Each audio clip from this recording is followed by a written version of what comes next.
وخیم نحمدہ ونصلی ونسلم علی رسولہ الکریم۔ الوفاق کی قسط نمبر 10 میں ہم نے اداریہ یا سرنامہ کلام کہیے ایک مضمون بعنوان اعمال و چلہ کشی میں مرشد یا استاد کی توجہ روحانی کا فلسفہ یہ لکھا ہے۔ تو یہ پورا مضمون انشاءاللہ تعالیٰ ابھی ایک دن میں الوفاق قسط نمبر 10 شائع ہوگی، تو اس میں آپ دیکھیں گے، پڑھیں گے۔ اس میں جو ہم نے اس فلسفے کو سمجھانے کے لیے ایک واقعہ نقل کیا ہے حضرت سلطان محمود غزنوی کا، تو میں اس واقعے کو صرف یہاں پہ آپ حضرات کو بتانا چاہتا ہوں۔ آپ یہاں بھی سن لیں اور پھر اس کتاب میں بھی آپ پڑھیں گے، اور اس کے قبل جو کچھ مضمون ہے تھوڑا سا اس فلسفے کو سمجھانے کے لیے مختصر، اس کو بھی پڑھیں گے، پھر اس واقعے کو وہاں پھر دوبارہ پڑھ لیں گے، تو انشاءاللہ تعالیٰ یہ جو توجہ روحانی کا فلسفہ ہے اور اس کے جو فائدے ہیں وہ آپ کو ذہن نشی ہو جائے گا۔ واقعہ یوں ہے کہ حضرت سلطان محمود غزنوی شکار کے لیے گئے تو واپسی میں اپنے لشکر سے بچھڑ گئے، تو آپ اکیلے گھوڑے کو دوڑائے ہوئے چلے جا رہے تھے دریا کے کنارے سے۔ تو آپ نے دیکھا کہ ایک ماہی گیر لڑکا جو ہے وہ جال ڈالے ہوئے دریا میں اور بیٹھا ہے بڑا غمگین۔ تو آپ اس کے پاس گئے، آپ نے السلام علیکم کہا، اس نے جواب دیا۔ آپ نے کہا کہ میں نے تم جیسا غمزدہ لڑکا آج تک نہیں دیکھا، تو تم کو کیا غم لاحق ہے؟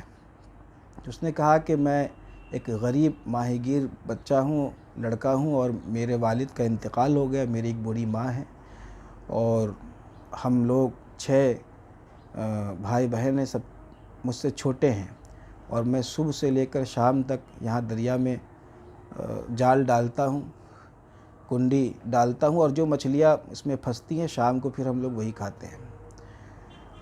تو بادشاہ نے کہا کہ سلطان محمود غزنوی نے کہا کہ کیا تم مجھے اس شکار میں، یعنی کہ مچھلیوں کے اس شکار میں مجھ کو اپنا شریک بناؤ گے؟ تو اس نے کہا ہاں ضرور۔ تو بادشاہ نے اس جال کو، کنڈی کو پکڑ کر کے اپنے ہاتھوں سے بسم اللہ الرحمن الرحیم پڑھ کے دریا میں ڈالا۔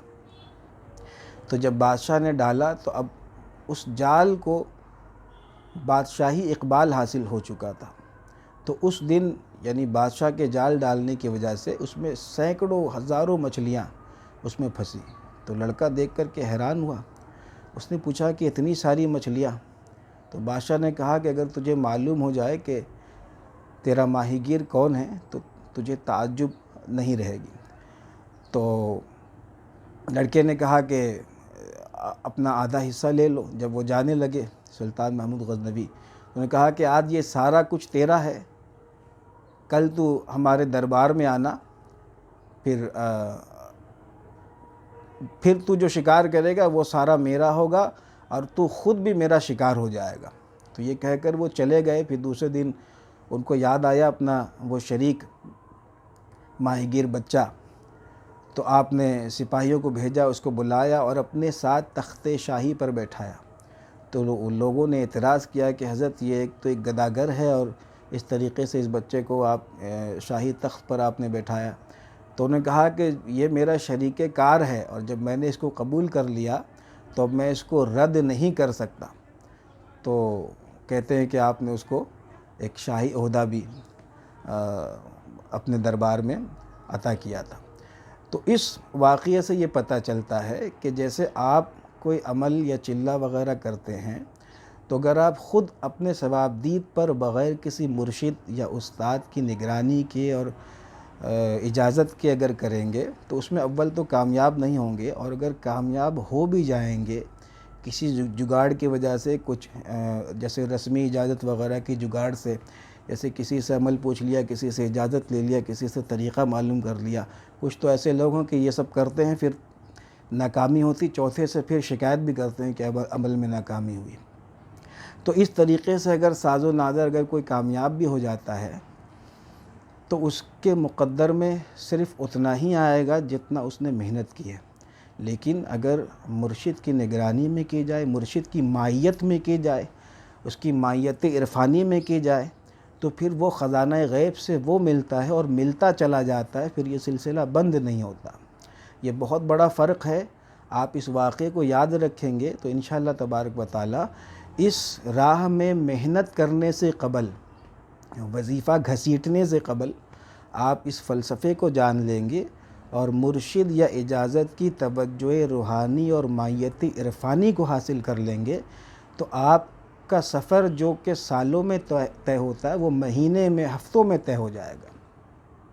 یہ بہت بڑا فلسفہ ہے۔ جو لوگ تصوف کی کتابیں پڑھتے ہیں وہ بخوبی جانتے ہیں، اور بحمدہ تبارک و تعالی میرا کام تو بس یہی ہے کہ آپ لوگوں تک، خواہ وہ مجھ سے جو لوگ میرے شاگرد ہیں یا مجھ سے استفادہ کرتے ہیں یا اور دوسرے حضرات جو لوگ اس فن کی خدمت انجام دے رہے ہیں، اپنی نگرانی میں چلہ کشی وغیرہ کراتے ہیں یا یہ فن تعویذات وغیرہ کا سکھاتے ہیں، ان سب سے بھی تعلق رکھنے والے احباب کو میرا یہی پیغام ہے کہ آپ اپنے مرشد یا استاد کی توجہ روحانی، مائیت عرفانی حاصل کریں۔